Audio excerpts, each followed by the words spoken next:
Why belly up? This is the game. It's cat and mouse. Smoked a turkey. Yes. He is down. He is freaking down. Said he shot an absolute giant. Fall obsession, baby. Hey, what's up, guys? Welcome to another Fall Obsession podcast. I will be your host today, Nick Powell. I am the media production manager for Fall Obsession. And with me today, I have a couple of guests. Our CEO, Sam Thrash. What's up, Sam? Hey, guys. How's it going? And then I have also our marketing manager, Drew Tvrdik. What's up, Drew? Hey, how's it going, Nick? It's going good. Glad to have you guys on here. Yeah, thanks. It's good to be here. Yeah, man. Looking forward to talking about Montana some more. Yeah, this is part 2 of our Montana series. So today we're going to do a fast recap of the 2019 season. I know, Drew, you have a couple of good stories of some antelope that you've killed up there in Montana. And then I'm really looking forward to talking about what we're going to look forward to, hopefully, with pending draw results this year in Montana. So let's dive right in. Heck yeah, man. Yeah, guys. So, but before we do dive in, well, cut me off, Nick. Why don't you? Just cut me off. I'm sorry. See, I told you. I'm a terrible host. No, you are not. 71% of our followers say otherwise. So. Yeah, by the way, guys, thanks for voting on our poll there to the 71%. Thank you guys for the support to the 29%. I'm trying to do better. Such a positive guy. Such a positive guy. Freaking love that guy, man. But anyways, before we get started here, I got to give a shout out to our partners over there at Elite Archery. I know, Drew, you and Sam are both shooting the new 2020 Cure. How are you liking it? Man, that 2020 Cure is sweet. I had a chance to shoot it in our most recent virtual archery hunt or archery contest that we're doing for our staff members, and that thing was sweet for somebody who has only been shooting a compound bow for a year now. Not even. I thought I did pretty well, and I really enjoyed shooting. So I thought it was a lot of fun. Yeah, that virtual archery tournament was a blast. I was shooting the Ritual 33, and man, that thing, I had it for Sam, like 5 days before that tournament, and yeah, that thing was shooting like a dream. Nick, just having it that short. So I think that's just that just goes to show how well Elite has done here in the last couple of years with their new bows that they've brought out. Nick won't brag on the podcast, but he's the one who won the virtual archery tournament. So I wasn't going to mention it, but yes. I had some good competition out there, though. They were making me sweat. So, and just a second, what these guys have said, guys, we can't say enough about our bows, and Nick and Drew are coming into the archery world with Elite and everything, with a year or two's experience bow hunting and stuff like that. Just to give you guys a different perspective, I've been bow hunting for many years, and I'm shooting the Cure, and it's probably one of the best bows that I've shot as well. So whether you're newer to bow hunting or you've been doing it for a while, the Cure is worth checking out all the way around. It will work for an archer in any walk of archery, in my opinion. So be sure that you guys check them out. leadarchery.com. A lot of info on there for you guys. A lot of info on our pages regarding videos and how-tos. Our Cure Your Obsession series is a good one to check out. And also go to your local dealer. Shoot one. Compare them to other bows and see what you like. The only way you're going to be disappointed is if you recently bought a different bow. So that's a great point. But I'm ready to dive in if you guys are. I know, Sam, you and Chester had an episode. I believe it was our first ever aired episode it was a 2019 Montana recap, wasn't it? Yes. So, or I think it was just titled Montana Pronghorn, but it is episode 1 of our Fall Obsession podcast. Also, the most downloaded podcast episode we've had to date, which is pretty cool. But so last year, to back up, so last week we recapped our 2018 hunt when Drew and I were up there hunting together. So if you guys haven't listened to that episode, I encourage you to go back and listen to it. It's a good precursor to what we're going to talk about today. But then last year, Chester Barnes, our good friend here at Fall Obsession, he joined us up there for a hunt with me and Drew, year number 2. And so him and I recapped that trip in episode 1. Probably going to be a few things that we mentioned that were mentioned back then in that episode. But for the most part, we're going to be getting kind of Drew's perspective of some stuff that we went through up there. We're going to talk about the difficulty and the hardships that we had compared to 2018, which is why I encourage you guys to listen to that episode first. And then, like Nick said, we're pending draw results. We're going back up again this year, so we're going to talk about our game plan kind of going up there. We're literally, at the time we're recording this podcast, tomorrow we find out the draw results. So we're pretty anxious about that. And then what we're gonna do is, or what I'm gonna send you, Nick, so that since you're the one that puts all this stuff together, at the end of this episode, after the exit music, I am going to have a recording of just myself telling you guys the results of the draw tomorrow.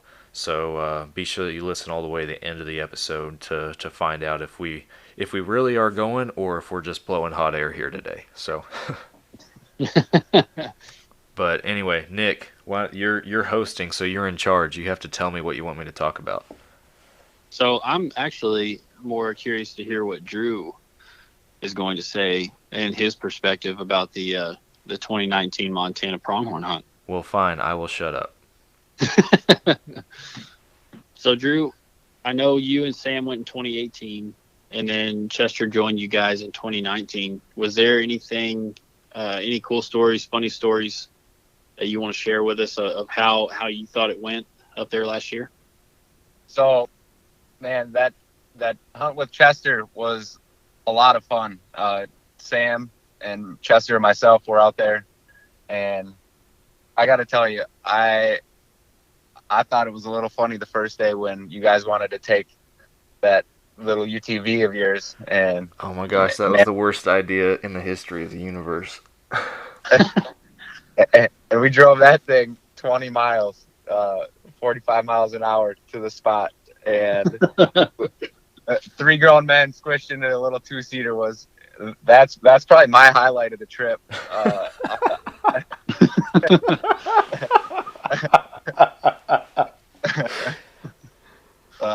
But no, in all honesty, it was a great hunt.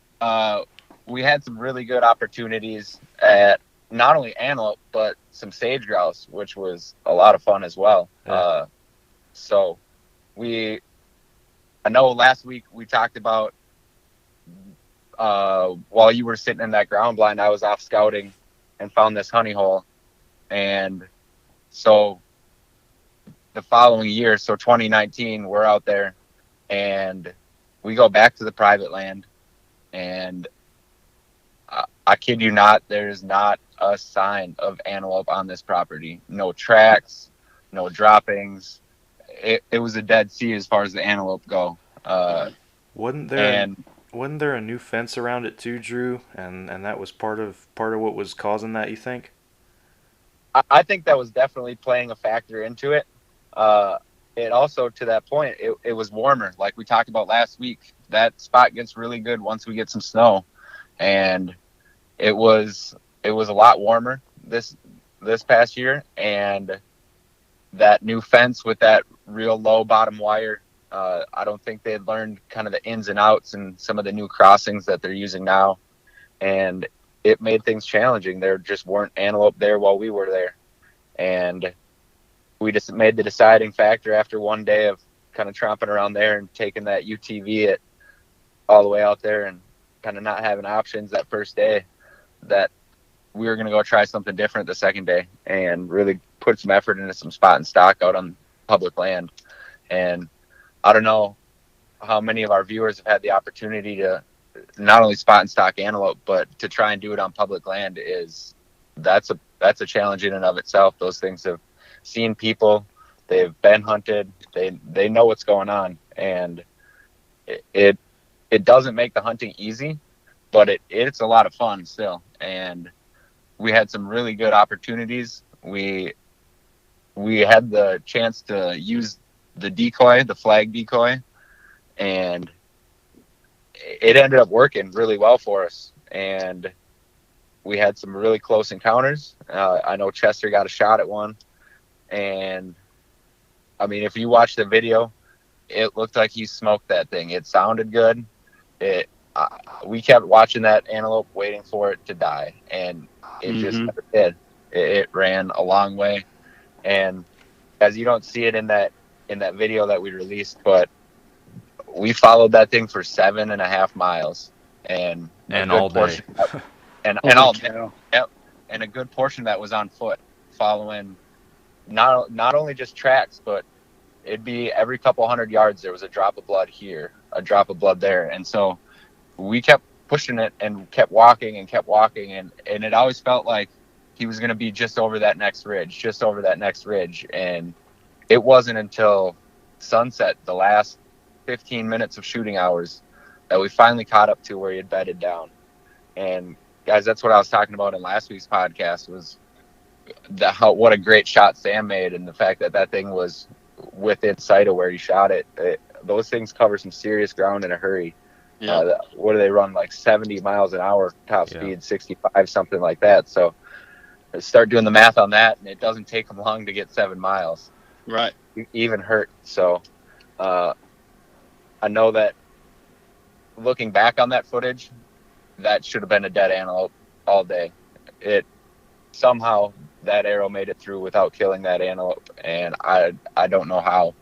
They talk about no man's land, and I wouldn't even call that shot no man's land. We followed that antelope all day. We saw it again the next day.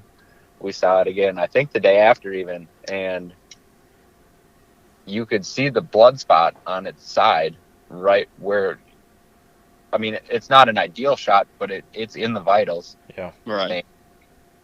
And those things are just tough.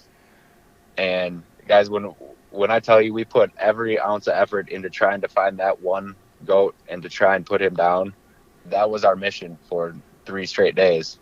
Yeah. And it was a tough hunt, and I know we were all kind of emotionally drained from it. Nobody wants to see an animal injured. Nobody wants to have to chase one around, but we definitely put all of our energy into the recovery on that. Yeah, and a lot of times that's all you really can do. And I feel like it's really easy to underestimate how tough these animals really are, because they can, I mean, first of all, they live out in the wild, which is crazy to think about for us, but to take a shot like that and then to survive is even crazier. Yeah, exactly. And so, Sam, you're going to have to remind me. I don't remember exactly what episode of Fall Obsessed Outdoors that was, if it was 4 or what, but it's chapter 4. Episode 1 is our 2019 Montana hunt. So a majority of what we're talking about today, you guys can go check it out on our website and YouTube, on the Fall Obsessed Outdoors playlist. And side note, 2018 is chapter 3, the year before that, so you guys can watch that one as well. But yeah, I agree with you, Drew. It's it sucks, and we put everything we had. I mean, the whole day and then some was just towards trying to get that goat. And I don't know if you remember, but the next morning even we started our day where we had ended it the day before, where we had found where he had bedded, and it was super, super foggy that morning, and you could barely see anything, and somehow we found him briefly. Yep. I do remember that, and I remember how we were trying to use the fog to our advantage to try and get into them, and it's like we've talked about, and we'll continue to talk about, those things on public land are really aware of human activity, especially once you step out of the truck. So he would hang out while we were in the truck, but the second one of us got out or somebody tried to make a move on him, he was gone. Yeah, it truly is a game of cat and mouse, 100%. It's and a challenge like I've never had before. It had 2018 was a challenging hunt for me, more so than any deer hunting I'd done down here in Texas. And then 2019, the next year, just absolutely topped that. It is the hardest hunt I've been on a part of so far.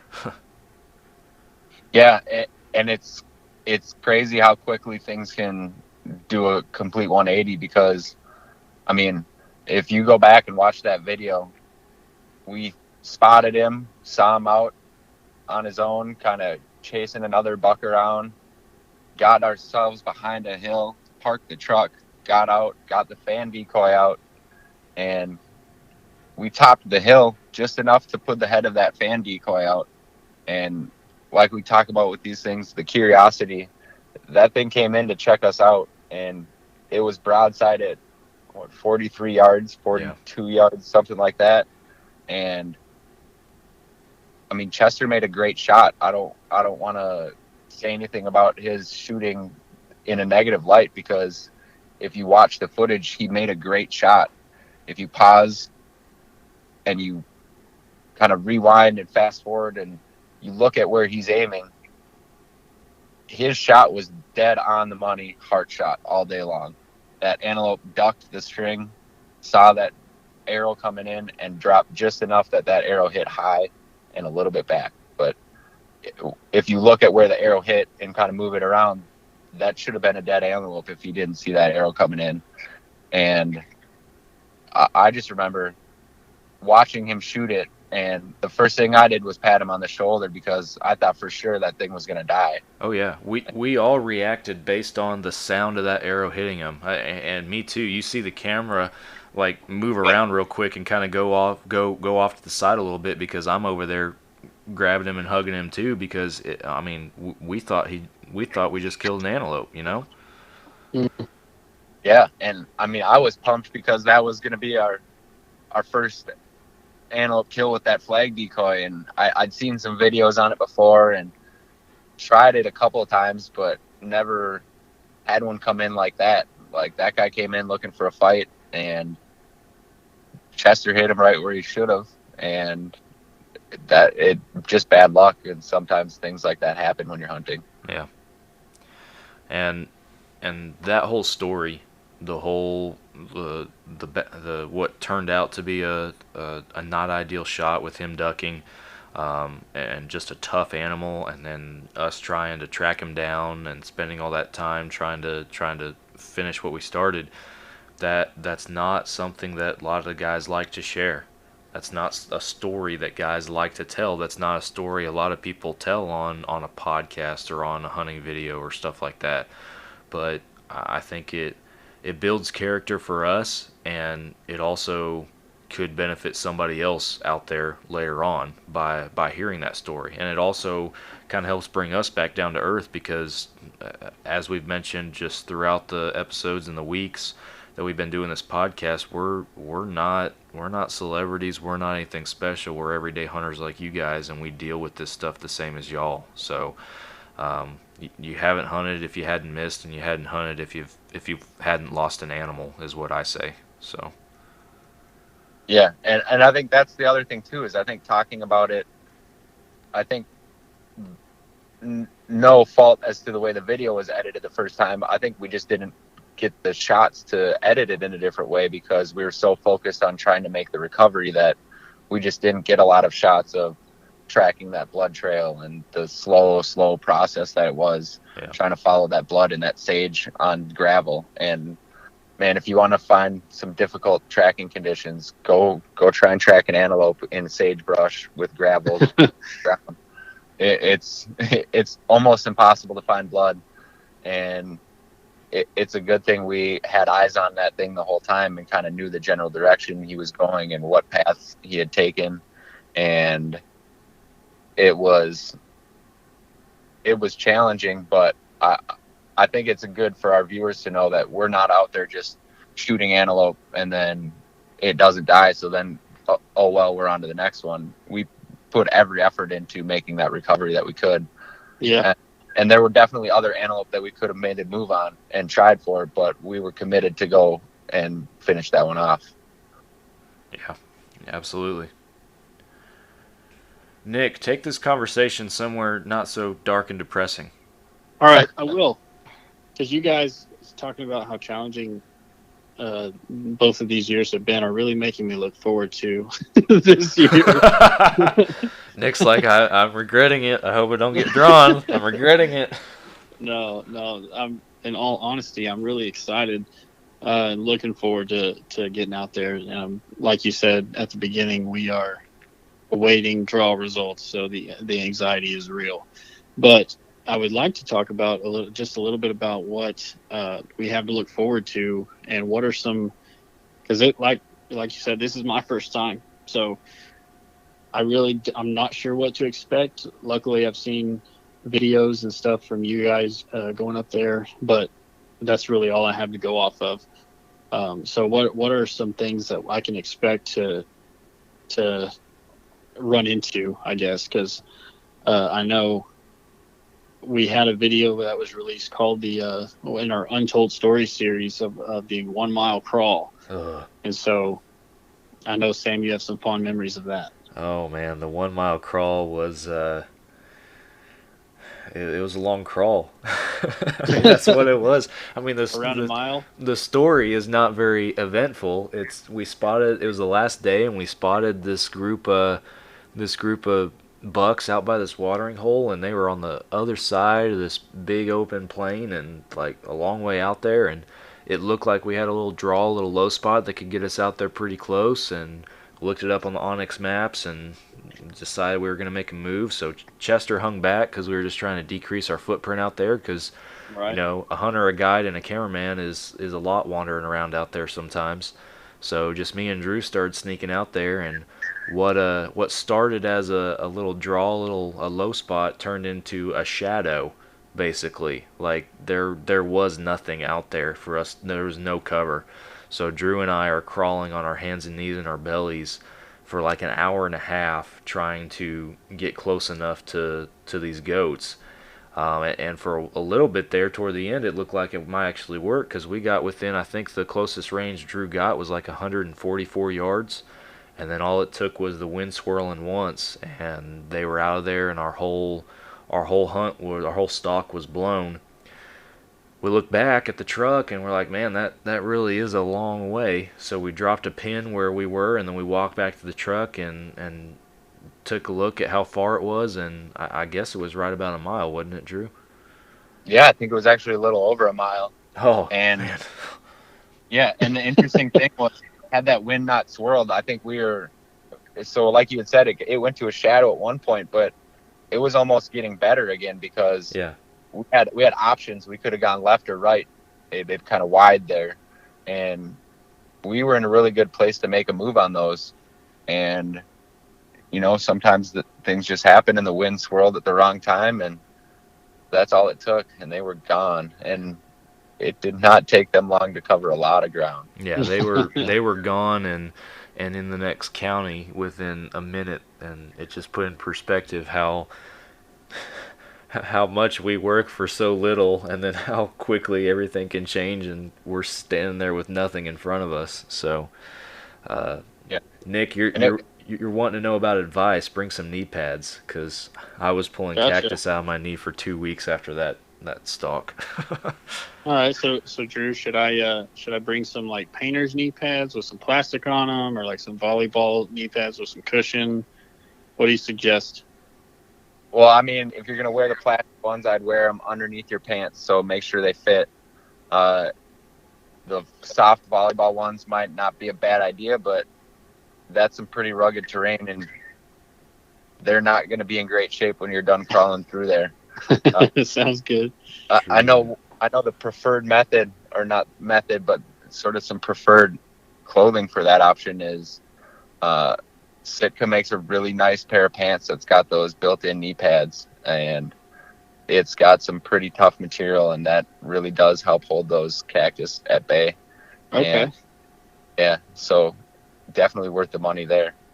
The other thing I would say on that, Sam, that I don't know if we've talked about this much, but we got in close enough to notice that it was actually a bachelor group. Yeah. I can't remember, it was 5 or 6 of them there. Yeah. I think there was 5, and when we started, we could, from the distance, we could tell there was at least one buck in the group, but it wasn't until we got right up there pretty close, within a couple hundred yards, that we realized that it was all bucks. Yeah.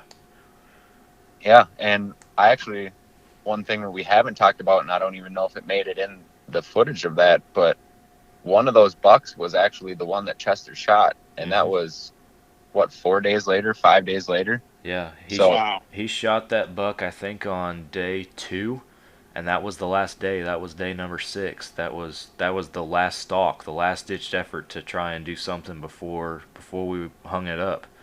And yeah, that was 4 days later. Yeah, and that wasn't something that we could see from the distance, but it was a coincidence. It was a few miles from where we had lost him last, and I guess the only way we could really tell it was him was that red spot on his side. And guys, that thing moved like every other buck in that group. It was not limping. It wasn't slow. It was I don't want to say unharmed because he was bleeding, but it was amazing to see how quick that antelope could move. Yeah, he was keeping up with the rest of them just fine. So it was encouraging for sure. So you said there was pretty good distance between you and the antelope that you couldn't even tell they were bucks or not. What kind of distances are you talking about? Oh, bro, 1 mile, like from where we started to the water hole, like Drew said, over a mile. Like that we're trying to glass and look, and at that distance we could only make out one. Just with their position and how they were bedded and everything, we could only make out one that we knew was a buck. And at that, I mean, our now granted our tags were for either sex, so it didn't really matter. But at that point, like, we were running out of options, so we had to try. Right. Yeah. Absolutely. So some good binoculars would be a good piece of equipment to take this year. Yeah. Getting back to what you're asking with. Stuff to prepare for. Knee pads are in all seriousness not a bad idea. Good glass is another thing, and then you want to be prepared for both warm and colder weather out there. Obviously, the last 2 years we've dealt with snow both years, and then above all, man, footwear, because we covered some miles on foot during that week for sure. Drew can probably give some more feedback on that too. Yeah, I mean, we covered a lot of miles, but I guess going back to what you're saying, that getting good glass is huge. This year, after kind of what we'd done last year, I made the decision to order one of those Vortex spotting scopes, and one of the high power ones too. Just, it's, having binoculars is nice, but having that spotting scope sitting on a tripod and having that really still view when you're looking at something that's, from where we saw it, Sam, where we saw that bachelor group, I know it was over 2 miles that we spotted them. And yeah, because we drove down a little bit farther to get in a better spot to start our stalk. So you're right. Did y'all spend a lot of time glassing? Where we hunt, it's down there on the public land. It's sage grass flats, and so it's actually really easy to see them from a distance. That white sticks out pretty good on the green. Gotcha. It's trying to get into them with knee-high cover is always a challenge. Right, yeah, absolutely. There's also some pretty significant hills out there that if you get up on top of them, you can see a long ways. And like we were able to spot groups of pronghorn out there on the flats and some of the draws from on top of those hills, but from that distance, being able to tell if they were bucks, does, or what they were was impossible at that distance. Gotcha. That makes sense.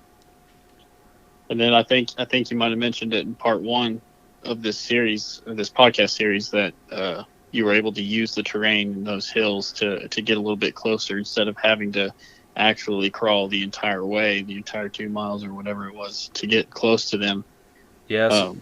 So that's one thing I wanted to talk about in part 2 here about 2019 was the difference in terrain between the private piece of land that we were hunting on in 2018 versus having to go to public BLM land in 2019 is we had a lot more hills, we had a lot more, or I should say, shorter draws and stuff, and deeper draws that we could use more tactically to our advantage in 2018. Whereas public land, like Drew said, there were a bunch of antelope out there, but it's so flat. Like, and I know we're talking about, you know, draws and shadows and hills, but the majority of the time it's so flat that spot and stalk is very difficult, and it's hard to get within bow range.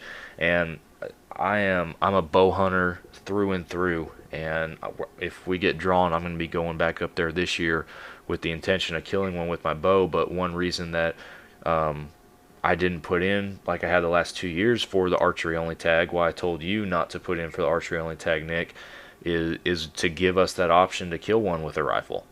Right. Because of those challenges, and because Texas to Montana and back again is a long commute to come home empty-handed. Absolutely. So as much as I want to kill another one with a bow and I don't want to touch a rifle, if that's what it comes down to, then that's what we're going to do, because the terrain and being flat and everything out there, it can make it challenging for sure. Yeah, and I mean it's flat, but it's also, after we got out and we did some hiking, the other thing is you got to be able to cover a lot more ground when we're hunting that flat BLM stuff, because sometimes in order to get to these antelope, the best way to do it is to walk completely away from them and circle around and get into a spot where you can get into one of those really low gullies. And when I say low gullies, I'm talking 6 feet deep at the deepest, like you're just below eye line, and using whatever terrain is there to get in close. And I know after hiking around out there some after our hunt out there, that there is a possibility to get out there and really use that terrain. But again, it's one of those things where you kind of have to hunt it a few times to learn how some of those draws connect and what the right way to get to certain areas is, because otherwise you're going to be out there and you're going to inadvertently bust yourself crossing over a spot where you shouldn't, where you're all of a sudden visible to everybody on the flat. There's also situations where you might have more than one group. You might have a group on kind of in front of you and a group that's kind of traveling with them, if you will, but they're somewhat separated off to the side, and that makes it even more difficult when you're having to watch your move from 2 different directions and you can only go after one, you know. So Gotcha. Well, all this talking about is making me more excited. I know that much. You're going to get up there, man. You're going to be like, I can't believe y'all talked me into this. This freaking sucks. I'm sure I'll think that just the opposite. Just watch. You're probably going to kill one first stalk, and Drew and I are going to be struggling the rest of the week, and you're going to be like, I don't know what y'all's problem is. This is easy. Piece of cake. Well, I feel like I'm definitely a little bit more prepared than I was before this podcast. You guys have anything else you want to add? Man, it's cat and mouse, and I know we could talk about stories from there. We could talk about our experiences. We could talk about our frustrations, our disappointments, and the stuff we enjoy and look forward to. We could talk about that stuff all day long and make a couple hours worth out of it, but obviously we don't have that time, and it would be pretty repetitive.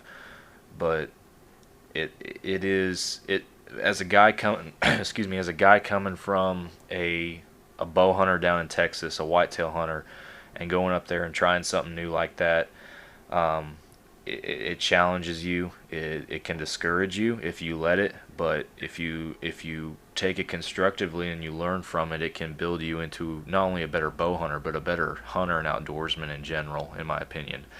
Being able to experience stuff like that and being able to do that kind of stuff, it's what improves us, in my opinion, and makes us better. So last year we were unsuccessful, but I think we were the better for it, or at least I was. I'll speak for myself, because I learned a lot, and it's going to benefit me down the road, in my opinion. Which reminds me, Drew, one thing we were going to talk about after Chester and I left a month or two later, you actually did kill a couple. We wanted to hear that story. Yeah. I was thinking about that as you were talking, Sam, and I was like, wait, we're not done yet. We're not done yet. Yeah, and so I know we've been pretty doom and gloom about how tough it is to kill antelope, but it's not always the case. This year I was out on an elk hunt, and I went to a new mountain range, as I'm sure I've talked about in some videos, and I went later in the season this year. I think it was November when I was out there, and so it's a little past the rut, and things had been hunted, and I was, in all honesty, a little frustrated with how elk hunting had been going. It had rained, and the snow was as loud as you could imagine, and elk hunting was kind of a no-go. And in a moment of frustration with elk hunting, I made the 2-hour drive from elk camp down to go antelope hunt for the day. And I remember leaving elk camp, and those guys thought I was crazy. And I said, no, I'm gonna go kill my antelope and fill my tags today, and I'll be back. And, So ambitious. I know, right? Dang. And those guys laughed at me, and I was laughing at myself too, but I honestly was just done hunting in that crunchy snow and needed a break. And I pulled up right to the property that we've talked about, that private property that we had hunted a month and a half before and not seen any sign. And it had snowed, and I was just going to sort of test the theory that once it snows, that spot is good. And if it didn't work out, then I was going to go check out the BLM. And I'm not kidding, guys. I got out of the truck. I walked downwind to the downwind corner of the property, walked up my first hill, and 100 yards away was a buck and a doe. Jeez. I think I was hunting for all of maybe 15 minutes and shot the biggest antelope of my life. And after I shot the buck, then the doe stood there and looked at me. And since I had a B tag, I shot that one as well. And so That's crazy. within 15 minutes, I had 2 antelope on the ground. And later that afternoon, I was butchering antelope, and the next day I was back at elk camp with antelope in the freezer. Wow. Man, I mean, that's a wild story in itself, but I just have to point out the fact that you were able to leave elk camp where you're hunting elk and just go hunt antelope like a couple hours away. Yeah. That just seems crazy to me, because down here in Texas, we don't have, a whole lot of public land to go to, or BLM land to go to. And so it's like either it's private, or if you don't have private that you own, then you have to pay for it. And so I think that's just crazy to wrap my head around. You were at elk camp, and then you just leave. You're like, I'm going to go fill some antelope tags today. And then you just went and put 2 on the ground in 20 minutes. it'll blow your mind too, Nick, that a lot of the times when we're out there hunting antelope, or at least the last 2 years, that we see quite a few whitetail and mule deer out there too while we're out there wandering around. Oh, really? Yeah. Oh, man. I know the one you guys saw from the ground blind last year was a nice one. Okay, Drew. So What's that? Okay, so that was a joke. What? Okay, you gotta let me and the rest of us in on this joke. Oh, I guess Drew's not in on the joke either. No, I'm not. So I'm out and not with these guys because they wanted to sit, and I thought I'd do some more, some scouting and see if I couldn't find something else. And I get a text on my phone, and it's, look at this mule deer that was 35 yards away, and it's just a monster. So Was that off Google? So Chester and I were in a ground blind for 11 hours that day. And when you're in a ground blind for 11 hours, you get pretty bored. I'm just saying. So we're in this ground blind, and there's all these tracks around the watering hole, but we're not seeing anything, obviously. I don't even remember what time of day we did this at, but we were throwing around the idea of, well, I guess they could have been mule deer. You know, we don't know. Maybe they're pronghorn, maybe they're mule deer. You know, maybe we're sitting here in vain. And so Chester starts thinking, I'll throw him under the bus since he's not in this conversation. Even though I don't really remember whose idea it was, but one of us had the idea to mess with Drew and tell him that we had a stud mule deer there, because Drew, as we mentioned in previous podcasts, he has a pocket full of tags every year. So I'm sure he had a mule deer tag up his sleeve that he would have been willing to fill. So I got on the Google and I found me a picture of a stud mule deer that was running that kind of matched the terrain that was behind us, and I sent it to Drew. That's awesome. And so I send that to Drew, and Drew comes and picks us up after dark, and we get in the truck, and Drew starts talking about how he's going to have to go back there and try to kill that buck. And Chester looked at me, and we kind of chuckled, and later that night we're like, should we tell him? And Chester's like, we'll tell him before we leave here, before we go home back to Texas. And we never did. So I am sorry, Drew. I did not realize that we hadn't have told you that, and I think it's hilarious that it's coming out on a podcast, but I'm sorry, buddy. I hope you didn't waste too much time over that. I was going to say, Drew, did you actually go back to that blind and sit?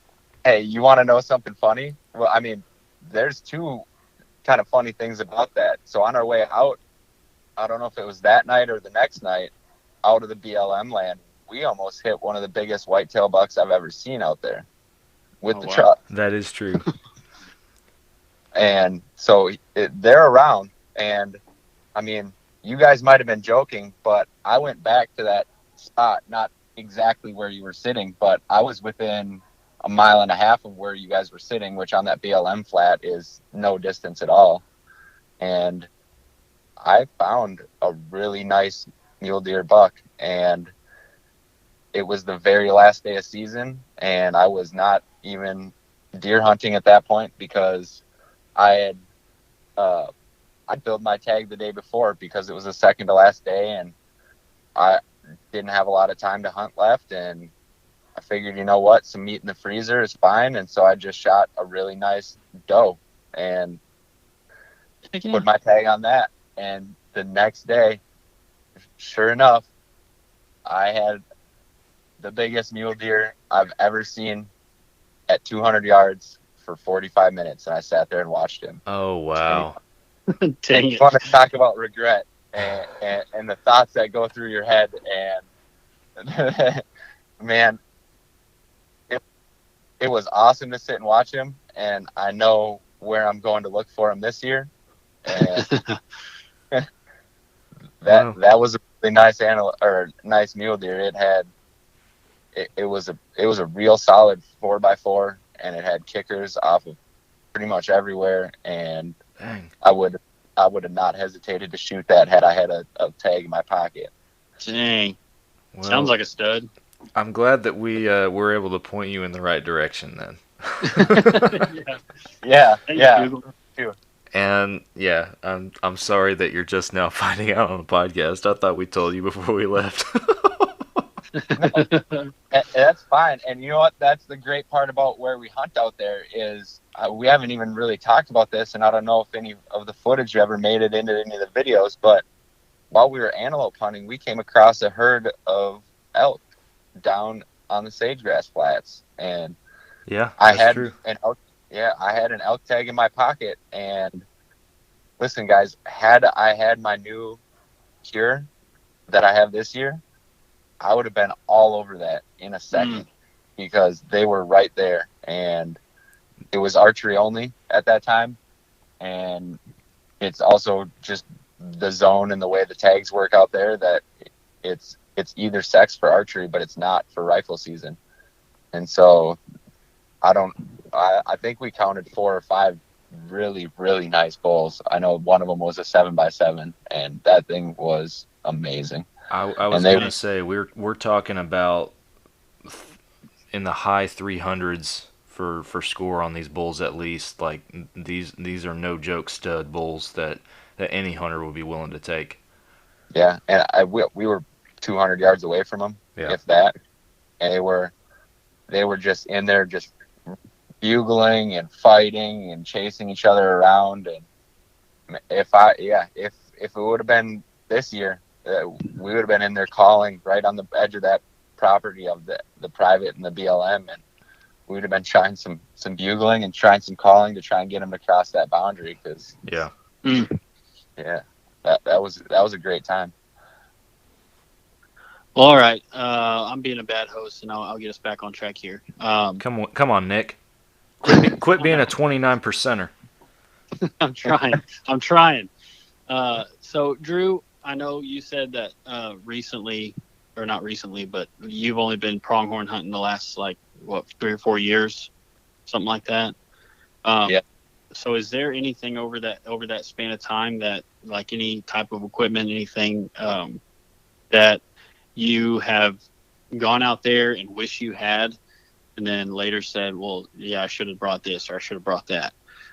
Is there any certain type of equipment that you can think of off the top of your head that you would take with you that you hadn't previously?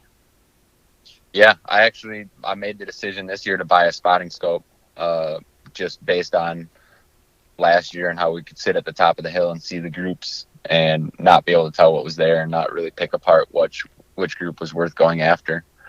So I did invest in that, and that's great also for elk hunting, spot and stock out in Montana as well. So that's something I'll be carrying this year. The other thing is getting a rifle that can shoot out a ways.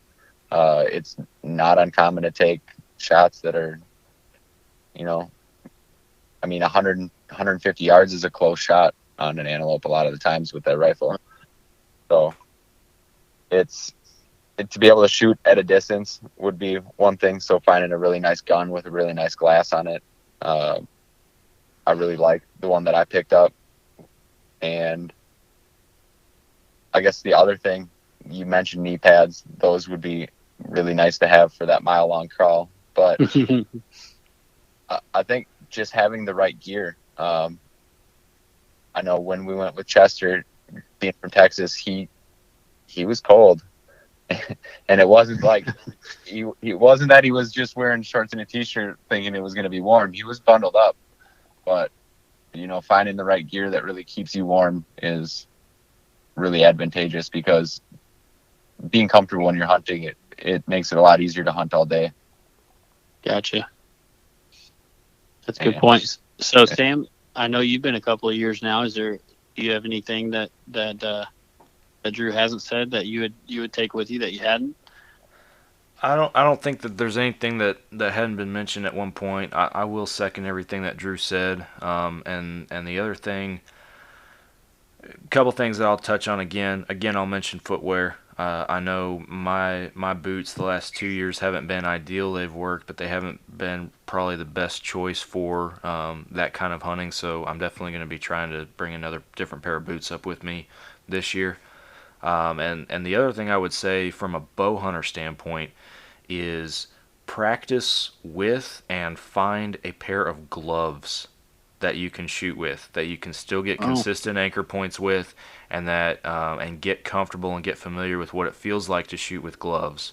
Because if you're bow hunting up there and it's cold, chances are you're going to have gloves on. And maybe if you're shooting, more than likely you're going to prefer a thinner pair of gloves to actually shoot with. So you might also play around with some setups to where you got two pairs of gloves on. Basically, you got a warmer pair for when you're out there, you're walking around or commuting, and then once you actually start getting in a stock, you can peel those off and go with your thinner, lighter ones that you're comfortable shooting with, if that makes sense. So that's another thing I would definitely think about from the bow hunting standpoint, or maybe even the firearm standpoint too, with the trigger finger, but Sure. have a pair of gloves that you're comfortable shooting with on your hands. So Yeah, That's good stuff. I'll even throw one extra in there, and that's where we're hunting. There's sage grouse, so throw a bird arrow in your quiver. One you don't mind shooting at the ground and messing up. I know Chester got a really nice sage grouse, and he was a little frustrated at wrecking that brand new slick trick, shooting it into the ground. So yeah, we didn't have the ideal broadhead set it for that. He made it work, but get you a solid broadhead on there. I'm sure Andy Meeks might have some recommendations. Oh yeah, I think he probably does. Well, guys, I definitely feel more prepared going into this year's hunt. And I appreciate you guys sharing your wisdom, even though y'all may not think it's very much wisdom. It's more than I have, and I know there's a lot of guys out there that could put it to use as well as I will. So I just want to thank you guys for coming on here and sharing your thoughts with me. Do you have any final thoughts at all? Man, one thing I want to mention, just as we start going up there, as we get closer to this trip, and of course during the trip, one thing that at least Nick and I have discussed, and one thing we plan on doing, is we're going to be podcasting our way through it. So once we start getting into the fall, we'll probably be dishing out, kind of like we did here with a part 1 and part 2. We'll probably have a several week long series in our Fall Obsession podcast over our Montana trip, because when we get back to the lodge after a long day of hunting, we're cooking a good meal, we're sitting down, we're decompressing, and that's a perfect time to set some mics up and kind of recap the day, while it's fresh on the mind. So I fully expect us to take advantage of that while we're up there, and knock out some podcast episodes for our listeners straight from the field. Heck yeah, I'm freaking stoked for it.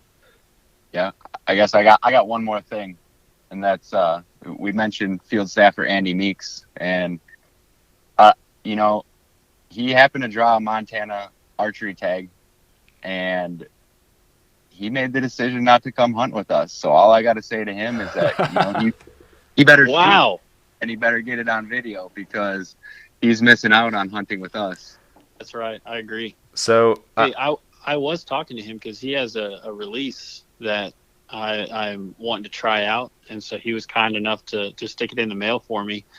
And I asked him, I said, "Are you gonna? Hopefully, you can come hunt with us in Montana." And he did say that if he's not successful when he goes, he's gonna sneak up there with us. So I kind of hope he's unsuccessful when he is when he goes up there to hunt himself. But if he is successful, then I'll be happy for him. still come hang out with us, Andy. Come on, man. Yeah, come on, Andy. Yeah, we can't trash talk him too bad. I know I'm going to be out there in the backcountry at the same time he's antelope hunting, and he's already committed to, if we get some bulls down in the backcountry, he's going to come help us pack them out if he's close and if he's already got one down. So Heck yeah. Nice. Yeah. Well, all right, guys. I guess we'll go ahead and wrap it up. I just want to thank our listeners for hanging in there with us while we ramble on about Montana. Hopefully, you guys took away something from it. Hopefully, you guys learned something. I know I did. If you haven't already, go follow us on Facebook and Instagram, and check out this podcast. We have, I think this is, I don't know, we're in the 20s now, 20-something episodes. So we got a lot of good content for you guys to listen to. If you have any suggestions on any podcasts that you guys want to hear, we may not know much about that topic, but I guarantee you we know somebody who does. And so if you guys want to give us some suggestions on what we can talk about, there's a place on our website. It's fallobsession.com/podcast. There's a place at the bottom where you can go out and fill out a suggestion form. It'll come right to us. If you guys have any questions or anything like that, you can go on any of our social media pages and reach out. But please don't hesitate to reach out. Drew, Sam, thank you guys for being here. You bet, Did I man. miss anything? Yeah, it was a good time. All right, guys. With that, we'll shut her down. All right. Thank Also, you guys again. Oh, sorry, one more thing. I'm going to Sorry. interrupt Y'all- you now because you interrupted me at the beginning. Fine. Again, be sure that you guys listen till after the music stops at the end of this episode, because I'm going to put something in there and tell you guys if we got drawn or not. So be sure you Yes. listen to the end. Anything else, Sam? I'm done now, man. Okay. All right, guys. Thanks for listening. We'll see you on the next Fall Obsession podcast. See you later. Catch you later.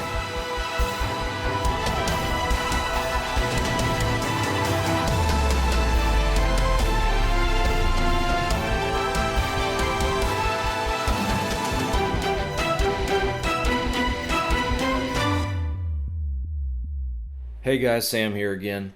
Wanted to give you guys a quick rundown on the results of our 2020 Montana draw. As we said we would do in the episode, like we mentioned before, we would much rather have recorded the last 2 weeks' episodes after we found out the draw results, but due to our schedules and how recording times worked out, we were unfortunately unable to do that. The draw really was not quite as we had hoped, unfortunately, despite my being drawn the last 2 years for Montana. It is not going to be a third for me. I was unsuccessful in obtaining my antelope tag. Nick Powell, who put in for his for the very first time this year, he was also unsuccessful, so looks like Nick and I are going to be sticking to some deer hunting this upcoming fall. No pronghorn for us this year. And Drew, he was successful in drawing his antelope A tag. However, he did not get his antelope B tag. So Drew's at least going to hopefully get one on the ground this year, and hopefully somebody's going to be able to be up there with him to document, but don't know if that's going to be Nick or I. So thank you guys for tuning in. Wish that we could have been giving you guys some better results, but I hope that you guys at least got something out of these last 2 weeks worth of episodes. Hope that it was enjoyable for you guys and you took something away from it. So thanks for listening.